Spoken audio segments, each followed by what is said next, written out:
Trump winning the shutdown is our strange win. I'm going to break down every step of this. Pay attention or suffer listening to everybody else's BS about, everything's doomed. No, everything ain't doomed. But everything ain't beautiful neither. So let's talk about the ugliness of it. The first thing is that the 8 Democrats that caved, including my senator, Dick Durbin here in Illinois, caved in on this. Now we know has something to do with one of 3 things. Either they got something blackmailed on them, they got something Epstein on them, or they got something, or they got something where they got some concessions, some money, or something they got an advantage on. It's a big one. It's a big one that they got out of this. And I think one of the things that could have happened is some of those guys might have been in a situation where if they disgraced themselves, they would lose their pensions that they would get from Congress. I think that's one of the major things that could have happened. That's if they're disgraced, they lose a lot. They had to have something to lose in order to step out like they did. And don't tell me Schumer ain't behind this somehow. Even though he say he voting no, I call bullshit. Because if you're voting no on this, then explain to me why some of the same people that went for that last shutdown is going for this one. People who normally wouldn't go for it. They caved. And this is bullshit. That's the bad part. Here's the good part. This is set up for a win. First of all, the snaps are going to be funded through 2026 with this shutdown ended. So it pretty much kills off, I guess, the court situation and the standoff that's happening over SNAP benefits. People will be fed. The other thing that this is that's going to happen is opening up Congress, meaning House of Representatives, means that the Arizona Congresswoman gets to come in and be that 218th signature to release the Epstein files. Then there's another couple of things that happen that I want you to be very well aware of. The first thing is, understand this. It's not that Dems caved. It was the senators, these 8 senators. Hakeem Jeffries, in all respects to him, you know how much hell I give him, he actually stood tall and is saying that he's going to stand tall tomorrow. Not like it means much because they're outnumbered. Here's the other thing. And for the record, the last shutdown, he stood tall. Not one House member voted for a damn thing. This is some straight up old guard senator stuff going on. There's another thing I want you to understand too, is that out of the win circle, beyond everything I've just mentioned, I want you to understand that this is the beginning of the possible end of Obamacare when they take these subsidies away. Oh, I know, you heard that they said they were going to vote on it in December, but we know they're liars, right? So they're taking people's subsidies away. And because of that, this will be remembered going into 2026 as a tsunami that's going to happen. And it's 2 tsunamis happening. It's not just against the GOP. It's a tsunami against the traditionalists in the Democratic Party. This traditionalist shit has got to end. I've talked again and again about it for the last 11 months, saying, hey, something's deeply wrong with the idea that you are going against Mamdani and other progressives. What the fuck? And now we know there's something deeply wrong. We know that there's a problem going on. And the good news, again, we got bittersweet. In the long run, we're going to win this. In the short run, we got screwed over in Affordable Care Act subsidies. The Affordable Care Act subsidies most likely are going to not be there after this year. And 20 million Americans could lose their health care. They found, studies-wise, I heard Bernie Sanders talking about this. Studies show that 50,000 Americans could die per year without those subsidies. So it is a case of life and death. But the real thing is the progressives are going to hold it strong and fight back. I know you're discouraged, and I feel you. I really do. I knew the shutdown was going to end soon. I just didn't know it was going to end like this, because the question becomes with all of us is, what are those ain't getting? What they got on them? What's going on? What's the deal? And we're going to find out in time. We will. In the meanwhile, what should we be doing? Well, we know that the SNAP benefits are coming. What else should we be doing? We should be supporting Epstein release files, which they will be coming out. What we should be supporting is well, we had the shutdown. What we're supposed to support is the gerrymandering. So we went from ESGN to EGN, Epstein, gerrymandering, and No Kings, the next No Kings Day. And the biggest thing we got to do is support our fellow people who are on here giving the narrative. Yes, me, but there are others. Support those who give a narrative and help you think things through. And also help you move forward and help you understand the long-term game. We just entered, the 142nd week of Trumpism? Yeah. And we got 166 weeks to go. And what we have to do is begin to focus on this is a marathon. I said this months ago, especially in my clarity group. I said, this is going to get worse before it gets better. Lives will be lost. I said that. Lives will be lost. But the SNAP benefits could be the end of him, Trump. The Affordable Care Act and him gutting that can be the end of him and the end of the GOP. That's the fact. That's the fact. And why these 8 caves, we do not know, but we know this. We're going to be very sensitive on who we are bringing into our circles in the Dems. I've cried over and over again that we got a problem on the left. You kind of get what I'm saying now? We got a problem on the left. And the left is all about these people who are not only caving, but they're going in on their own self-interest. For 40 days, all of them got paid. They got paid. And each one of those 8 are millionaires. And they got paid.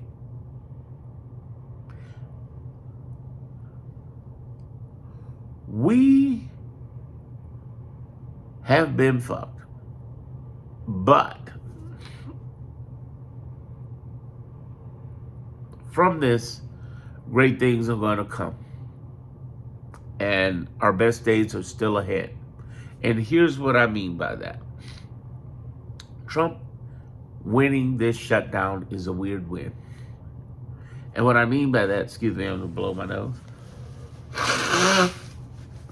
Wintertime, fall, Chicago weather. Go Bears, they won. Anybody over there in New York? My birthplace is New York. I'm raised in Chicago. So that should be really interesting. I'm talking to my New York family about that Giants loss. I want you to understand. This is all about you looking at this from the perspective of we got an ongoing attrition battle. Just like Rocky in the Rocky movies. We got an ongoing battle. It's an ugly one. And in this battle, we got to remember where we focus next. We got to stay on Epstein. We got to stay on gerrymandering. And we got to stay on the No Kings. But really, the Epstein part is something that could get this guy kicked out. It doesn't end there, but it could be a strange win there. Because once we have J.D. Vance and the Heritage Foundation, which is still a hot mess, and it would be secretive, really on the low key, I want you to understand there's a bigger picture happening here. We're going to be okay. We're going to make it through this, y'all. We really are. Just hang in there. Realize that our biggest win out of this is being able to get those Epstein files out. Our biggest win will continue to be from that last election that happened last week, where we now have 2 more governors. And do you realize that there have been three groups fighting for us for the last 41 weeks. Now we're on the 42nd week. And that have been the 20 plus governors and attorney generals. Now New Jersey and Virginia joined the fight in the new year because we got governors there. We also have the hundreds of nonprofits who are going to be fighting left and right for subsidies for health care, and they've been fighting for the last 41 weeks. They've been fighting. And so in many cases in the lower courts winning. And again, before you go to the Supreme Court, I gotta say this again. Supreme Court only controls 1%, y'all. So it may seem like Supreme Court is supreme overall, but they're not. 99% of the cases 99% of the cases in lower courts against the Trump administration, he's been losing. Let me give you an example. Here in Chicago, we had a federal judge who clamped down on ICE, said you can't be just ripping daycare workers out in front of children like this. Handcuffs on. And Bovine in the DOJ, you're a liar. That's what the judge said. He does not have power over the judicial branch. He is influencing the Supreme Court, but not the lower courts. And the lower courts handle 99% of the stuff. He can't kick everything up to the Supreme Court. He can't. He can't. So I'm saying all of that to say that we are still in this fight. And though it may not feel like a win based on what we went through, it is one. Here's what you got to do. You got to decode the drama. How do you do that? Well, in my clarity group, I'm talking about how do you see through the lies, the manipulation, and the brainwashing of the left. How do we know there's brainwashing on the left? How do we know? We just witnessed it. Those 8 senators who turned on us. Be very clear there is brainwashing. Be very clear we're dealing with some issues. But be very clear that the people are fighting back and know it. Be very clear that if once you're able to decode the bullshit, you know the history, operation, and laws of our government and civics on this, you get a clear, definitive way of understanding it. That's why in my clarity group I put in a breakdown in there talking about, identifying the data. See, once you're able to decode the drama, you got to identify the data. And the data clearly points out he's losing in the lower courts left and right, and he can't take everything to the upper court because that's only 1%. You can't do it. The other data points out that what we got to do in the midst of all of this is stay diligent on the things we can do versus worrying about things we can't. What do I mean by that? See, let's talk about you for a second. I mean, let's really go into that. Are you stressed out? Do you have anxiety? Yeah, I know. But here's what I began to, and that's how we end up creating a clarity group. Here's what I began to understand very quick. And the clarity group is in my description and in my homepage. That's where it's at. It's always been there. So go take a look, whatever. Here's the thing. I want you to dig out in your mind this. There are things you cannot control. What just happened to us, we can't control. We can call up the Congress people. I gave Dick Durbin a mouthful. I called out to his offices, man. Emailed him. How could you? But then on top of that,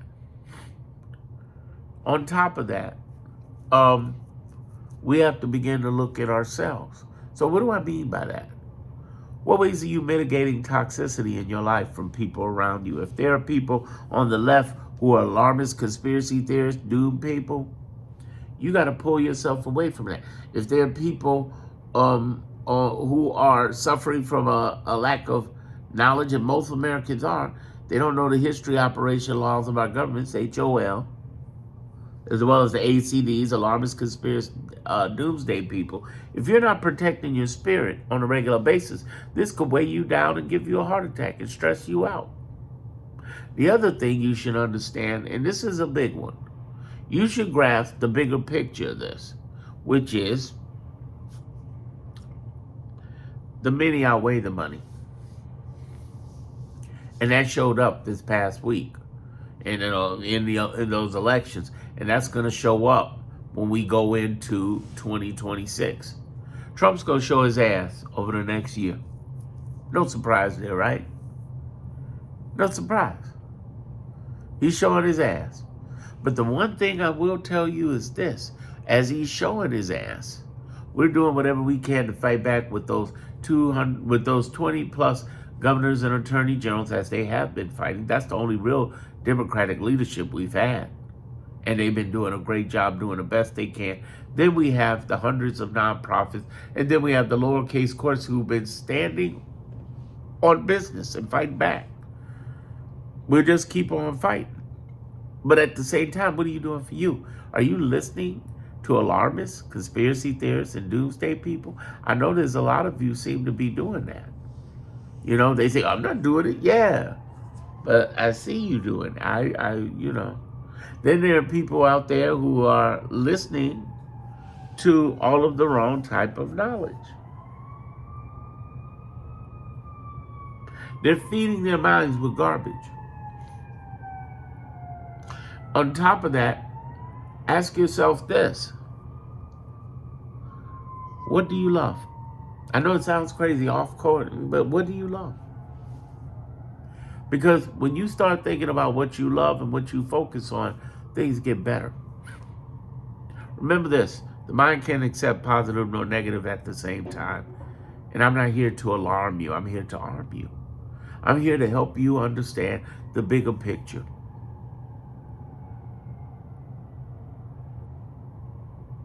What's the bigger picture? You must begin to focus on the end game for this guy, for Trump, for the administration. And that end game involves them screwing up a whole lot, as they've been doing. That end game involves them throwing the GOP totally under the bus. They're not going to walk back with this. What's going to happen in the Democrats, and that's what we got to look at, is we got to vote for more progressive people. If you're not a progressive, Gavin Newsom is not a progressive. He's not. He's a great speaker, but he's not a progressive. Now, some people would argue that Kamala Harris is not a progressive. But I got a weird feeling she was more progressive than she could have been in those 107 days. If you really listened and read that book, you'll understand what I'm saying. The other, this is somebody coming out the Bay. Come on. Here's the lack of a progressive man. Here's the other thing that I'm pointing out. One of the things that we have a strange advantage on is the awareness now on the left. Who's on our side? Who's on our team? Those 8 people aren't, no, but who's on our team?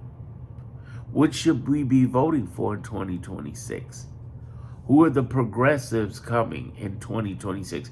That means both the House and the state, and Senate. Who are the progressives? We got to look for the progressives, because the reality is that if we're not looking at the progressives and they're not moving further left, they ain't right. The other thing I want you to think about too, other than what you love and how to mitigate toxicity, again, you got to get away from these left alarmist, conspiracy theorists, doomsday people who ain't listening.